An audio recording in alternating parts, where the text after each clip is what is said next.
मध्ये चारीचे चारी काँग्रेस आलेले आहेत, काय सांगाल?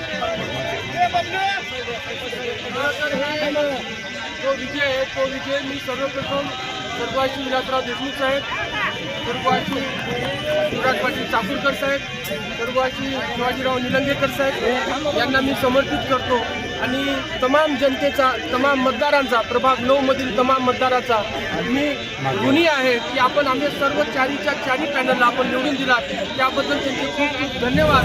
तसेच त्यासाठी झटणारे आमचे कार्यकर्ते, बूथ प्रमुख, त्यासोबत जनता, हितचिंतक, पूर्ण लातूर जिल्ह्याच्या बाहेरून सुद्धा काही लोक येऊन या प्रभागात काम केले, त्याबद्दल मी त्यांचा खूप खूप आभार मानतो.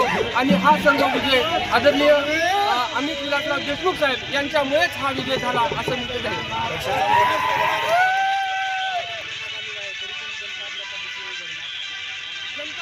जनतेला कळून चुकलेला आहे की विकास आणि अमित विलासराव देशमुख हे दोन सूत्र जोडल्याशिवाय विकास होणार नाही, म्हणून सर्व जनता ही अमित विलासराव देशमुख साहेबांच्या पाठीमागे उभी आहे. रवींद्र चव्हाण भाजपचे पद्धतीने वक्तव्य केलं, त्या वक्तव्याच्या या अगोदर पण आम्ही रवींद्र चव्हाण साहेबांनी जे वक्तव्य त्याचा निषेध केलेलाच आहे आणि त्यांच्या या वक्तव्याला जनतेनं त्या मतदारांकडून प्रत्युत्तर दिले.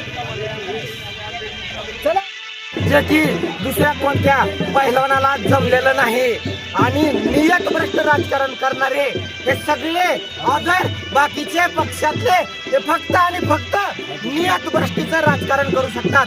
त्यामुळे त्यांचा कधीही विजय होऊ शकणार नाही. लातूरमध्ये आणि लातूरमध्ये फक्त आणि फक्त अमित भैया आणि काँग्रेस आणि हातात राहणार आणि त्यांना लातूर साथ देणार. म्हणूनच म्हणलंय की लातूर आहे पिल्लू. समस्त लातूरकर जनतेचे हार्दिक हार्दिक आभार.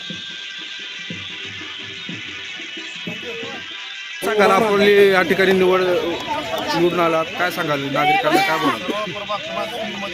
माझे मायबाप जनता यांनी भरभरून प्रतिसाद देऊन आम्हाला मताच्या रूपातून आशीर्वाद दिला, त्याबद्दल माझ्या प्रभाग क्रमांक 3 मधील सर्व नागरिकांचे करावं तेवढं कौतुक कमी आहे.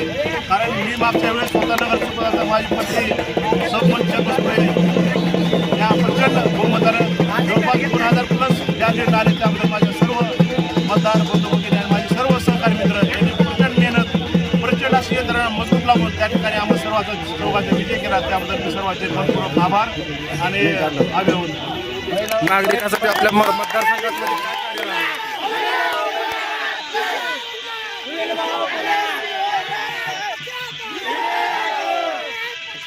Yeah!